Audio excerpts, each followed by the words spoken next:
Hello and welcome to a promotional review of the game Luckslinger, which has been published by 2awesome which I want to thank for providing me a code to review this content. It's been developed by FREDJI. It was released on the 7th of April 2021 for a price of $9.99. It's a platformer idea Xbox title. It's less than an hour completion, and I found this to be a bunch of fun. So you play as a cowboy or an outlaw in a town, and all you have to do is go and find the boss and kill them. And it's as simple as that, really. You have to maneuver your way through the platforms, through the different areas. You have a pistol in which the bullets have a curvature to fire upwards the faster that you fire them, and sometimes you will shoot some golden bullets which do more damage than the regular bullets. And in each area, all you have to do is just find the path to the next area and make your way through. The lives that you have are the microphones, I believe.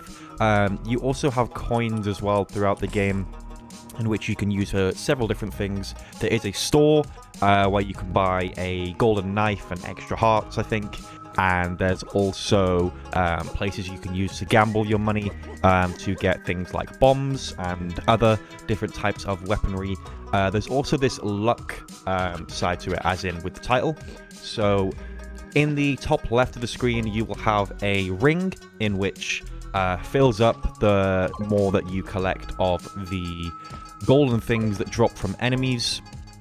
And if you have a lot of luck, then it will allow you to pass through certain areas without anything bad happening. So it could be platforms falling, it could be things falling on you, etc, etc.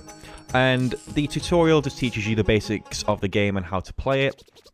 But it's when you get into the little town that it really starts opening up, and you can go wherever you please. There's no sort of set path. You just have to continue on. You can go in any building you want, talk to whoever you want, and once you've done all of that, you will then find yourself with a variety of enemies to defeat, from other outlaws to random creatures to birds to things that roll around on the ground. Just an absolute abundance of different things that I found in the game. So there's a couple of different things after you've actually defeated one of the bosses, and that is that you can bring them back to the town and you have a choice of what to do with them. So if you bring them to the sheriff alive, he will give you money. If you bring them back dead, you can go bury them, etc, etc. There's different things that you can do with each of the bosses, and once you've done that, you will gain yourself either a lot more coins or absolutely nothing. It entirely depends on what you decide to do with the character as you pick them up on your back and you carry them to the town, and you can do what you please. So once you have done that, that's basically the entire mechanics of the entire game. The sound is relatively chill, I would say.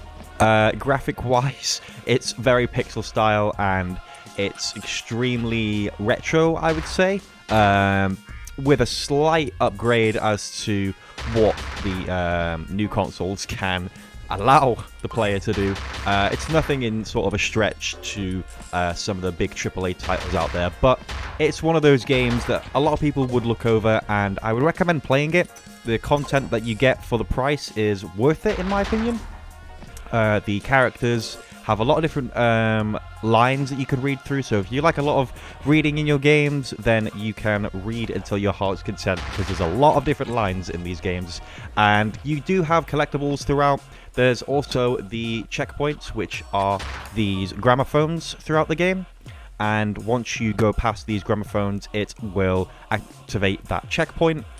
So if you die, you will be put back to that checkpoint. And like I said with the luck thing, you have this sort of platform that you can use. So if there's a jump that you cannot actually make, but you have enough luck, you press the left or the right bumper, and you will make a platform that you can land on and then jump on to progress further into the game. So if there's a chest that's out of reach or a platform out of reach, you can actually make it there if you have the dexterity to jump there with enough luck for that platform. It's relatively simple and relatively easy. Besides that, a chill game, I would say, overall. It just requires you to play through and explore yourself to see what the game has to offer. So I'm in this town called Clover Creek, and in Clover Creek, all you have to do is just go into the different buildings, explore around until you eventually find the guy who I believe is the sheriff, who is slightly drunk and slightly passed out to begin with, and he will paint on the sign, as you have to collect the sign to be able to actually leave the area, and you also need the horse to leave the area also, as they will not allow you to do that without the horse or without the wanted poster sign. So on the sign, it'll tell you who it is you're looking for and what the reward is for them and what they would like you to do. So once you have collected all of those things, you then can leave the town, and you'll find yourself facing off against enemies and different types of creatures until you eventually can get to the first boss. It's a relatively easy boss fight. There's also a little Indian tent along the way in which you can gamble your money, and once you gamble your money, you can then gain items from those, like bombs, in which I got really lucky and got bombs from the guy. There's also an achievement tied to it. Speaking of achievements, the achievement list is very, very easy, and I completed it in about 40 minutes, I would say. So it's just for collecting a gold bar, which you can do from a boss once they drop it. Collecting a vinyl, as you saw at the beginning. Shooting a gold bullet, killing 7 and 22 enemies, dying 3 times. There's also to play cards with the Indian shop, and then to get lucky on the Indian cards. So you actually have to get 3 green cards, and you will win the game. That's basically it. There's also an achievement for beating a boss, burying a boss, and bringing the boss to a jail. The last one would be to win the music duel, and all it is you find a guy in the second town, I believe, or the second time you come back to the town.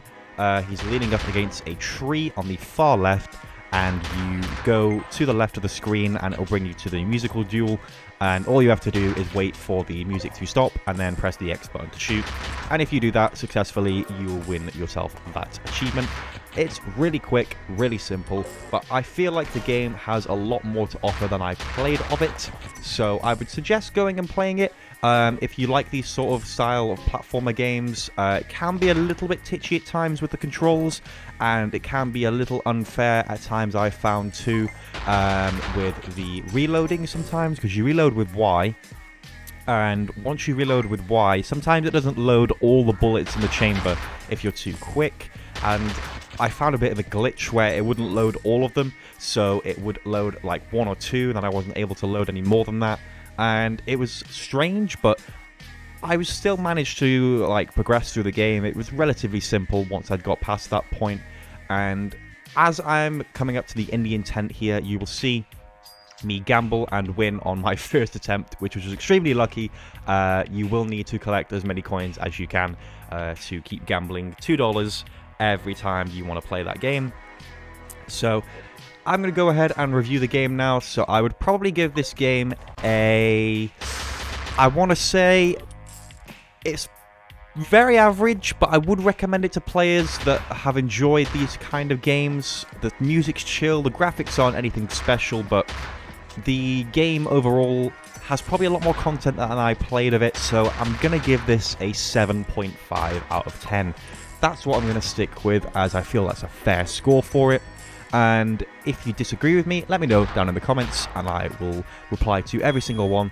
And you will see me collect a chest and a microphone, what I believe is a microphone, to gain myself another heart or another life. So you can gain hearts back from the enemies that you kill sometimes and keep progressing through.